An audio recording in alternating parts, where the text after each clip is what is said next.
बिस्मिल्लाहिर्रहमानिर्रहीम।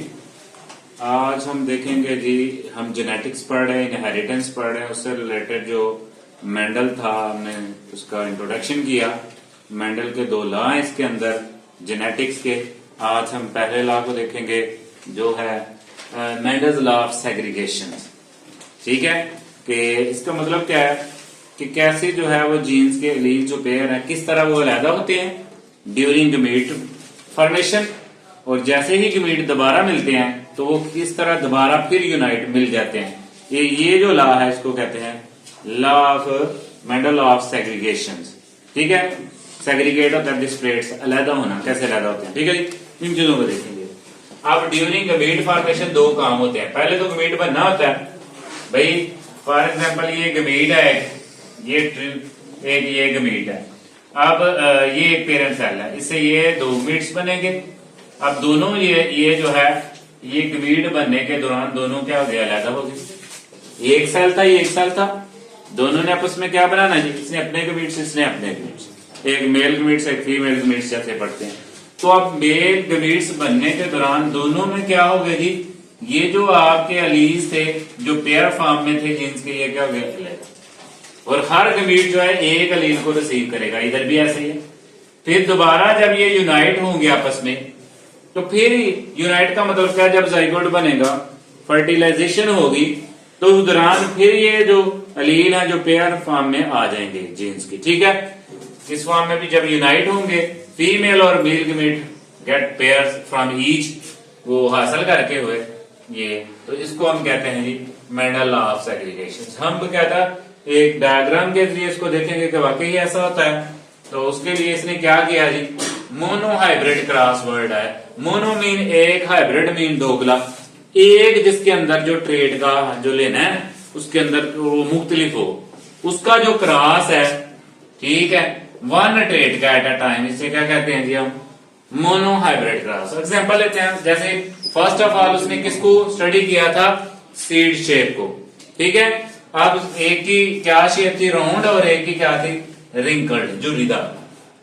इन दोनों को स्टडी किया जी, ये कैरेक्टरिस्टिक्स को। ठीक है, अब इसके लिए उसने ली जी ट्यूब ब्रीडिंग। ये ट्यूब ब्रीडिंग का मतलब क्या होता है, होमोजाइगस नस्ल, खासुल नस्ल। खासुल नस्ल ट्यूब ब्रीडिंग कहते हैं, जिसके अंदर चाहे वो डोमिनेंट हो चाहे वो रिसेसिव। जैसे ये इसने क्या कहा कि जो राउंड सीड थे उसको डोमिनेंट कह दिया गया, और जो रिंकल सीड थे उसको क्या किया गया, रिसेसिव। लेकिन शर्त है दोनों ट्यूब ब्रीडिंग के। ट्यूब ब्रीडिंग कहते हैं, इधर सुने, दोनों के जो अलील्स हैं वो क्या होने चाहिए, सेम।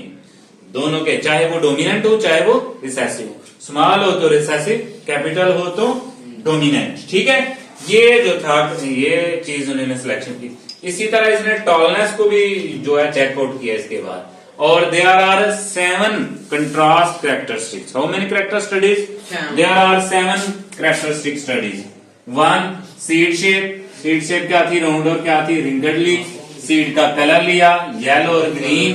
फ्लावर कलर लिया, पर्पल और व्हाइट। और उसके बाद जो पोड शेप है वो ली, इन्फ्लेटेड और कंस्ट्रिक्टेड। ठीक है, उसके बाद पोड का कलर ग्रीन और येलो। उसके बाद फ्लावर पोजीशन है एक्सियल और टर्मिनल, एक्सियल साइड पे और टर्मिनल किनारों पे। स्टेम्स लेंथ के जो क्या थी, लॉन्ग और शॉर्ट। तो ये कितने हैं, 1 2 3 4 5 6 और 7 कैरेक्टरिस्टिक्स को उसने स्टडी किया 1 बाय 1। ठीक है, अब हम देखते हैं इसके लिए सबसे पहले हम देखते हैं इसकी क्या जी फिनोटाइप्स क्या लिए। फिनोटाइप्स है फिजिकली क्या, वो देखने में क्या थी। इसके लिए जो नस्ल है इसको P1 कहा गया, जनरेशन, पेरेंटियल जनरेशन, यानी कि पेरेंट्स उनको आपस में क्रॉस किया।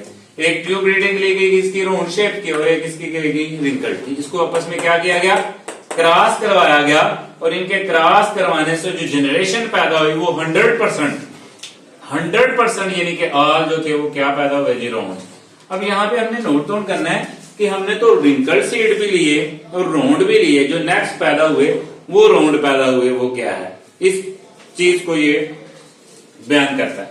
फिर उसने ये जो राउंड सीड थे इनको ग्रो कर दिया, भेज दी। ठीक है, उनके अंदर जो जनरेशन हुई F1 जनरेशन जो थी उसको फिर ग्रो किया।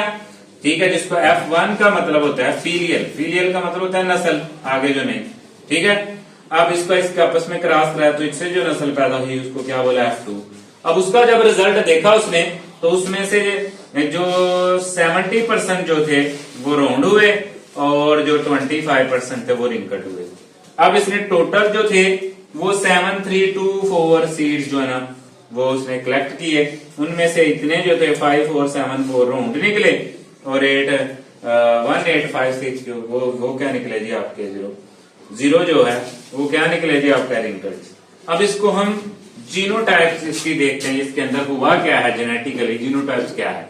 अब देखिए ये हमारे पास राउंड शेप की ट्यूब रीडिंग है और ये भी हमारे पास रिसेसिव जो है ये रिंकल शेप की ट्यूब रीडिंग है। अब देखो जी सबसे पहले क्या होंगे जो हमने बताया लॉ ऑफ सेग्रीगेशन, जब गमीट बनेंगे तो देखो जी ये सेम गमीट है तो इसलिए एक ही गमीट लिख लेते हैं। सेम से क्या मुराद है, 2 R बनेंगे, इधर से भी स्मॉल 2 R बनेंगे। जब ये आपस में क्रॉस करेंगे तो इससे एक बड़ा आ रहा है छोटा आ रहा है, ठीक है जी। अब देखा जाए आपने पढ़ा है कि ये जो बड़ा आ रहा है ये डोमिनेंट है और जो छोटा आ रहा है वो रिसेसिव है, और डोमिनेंट जो है वो अपने आप को क्या करता है जाहिर करता है, जबकि जो स्मॉल है वो अपने आप को जाहिर नहीं करता, ठीक है। तो इसलिए फिर तमाम क्या है राउंड है। अभी देखिए जी उसके बाद जब फिर जो उसी नस्ल को क्रॉस करवाया गया जी उसी के सीट को, ये देखें जी अब इससे 2 मुख्तलिफ किस्म के क्या बनेंगे गमीट, एक बड़ा और एक छोटा, इसी तरह एक बड़ा और एक छोटा, ठीक है जी। अब इनके ये जो डायग्राम है ये पुन्नट था, इसको पुन्नट स्क्वायर कहते हैं, जो ये अरेंजमेंट बताती है स्टैटिस्टिकली कि किस तरह जीन्स आपस में क्या होते हैं, किस तरह जाएंगे। अब देखो जी इधर अब ये दो एक तरफ ये गमीट लिख लिए और एक तरफ ऊपर ये गमीट लिख लिए। अब इसको जब इससे आएगा तो ये बड़ा आर से मिलेगा तो बड़ा आर, और जिसमें बड़ा आर हो वो कौन सी शेप का बनता है, राउंड शेप का। अब ये बड़ा आर और ये छोटा आर आया तो पता है बड़ा आर होगा तो छोटा आर एक्सप्रेस नहीं करेगा, तो ये भी किस शेप में बन गया, राउंड शेप में। अब ये छोटा आर है ये बड़े से मिलेगा तो ये बड़ा आर और छोटा आर, ये सीक्वेंस से लिखना है तो ये राउंड बनेगा।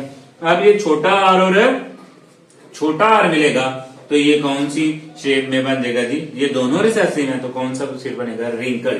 तो ये जो रिजल्ट था उसको अचीव हुआ, जिसमें इसमें बताया कि जब गमीट फॉर्मेशन होती है, सेपरेट होते हैं जब गमीट के लिए, ठीक है, पेरेंट सेल से या one generation to other generation, तो उस तरह गमीट के दौरान एक एक एलील जाता है।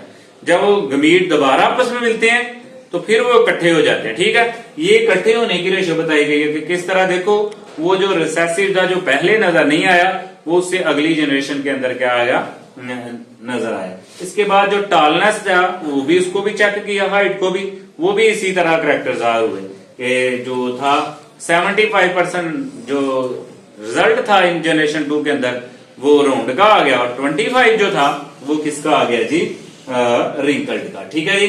तो ये था जी मेंडल लॉ ऑफ सेग्रीगेशन कि कैसे जो है गमीट फॉर्मेशन के दौरान जो है किस तरह जो अलील्स हैं, जो पेयर्स हैं वो सेपरेटेड होते हैं, और जब फर्टिलाइजेशन होती है उसके बाद दोबारा जो है वो एक खास रेशो से, एक खास कॉम्बिनेशन से जो है ना वो जाहिर होते हैं, और जब वो जनरेशन उससे अगली में जाते हैं तो वो रिसेसिव जो अलील हैं वो भी जाहिर होते हैं। वो तब जाहिर होते हैं जब वो होमोजोगस फॉर्म में आएंगे, यानी कि दोनों रिसेसिव आएंगे, और जब भी कोई डोमिनेंट आएगा तो तब जो रिसेसिव अलील है वो अपने आप को जाहिर नहीं करेगा।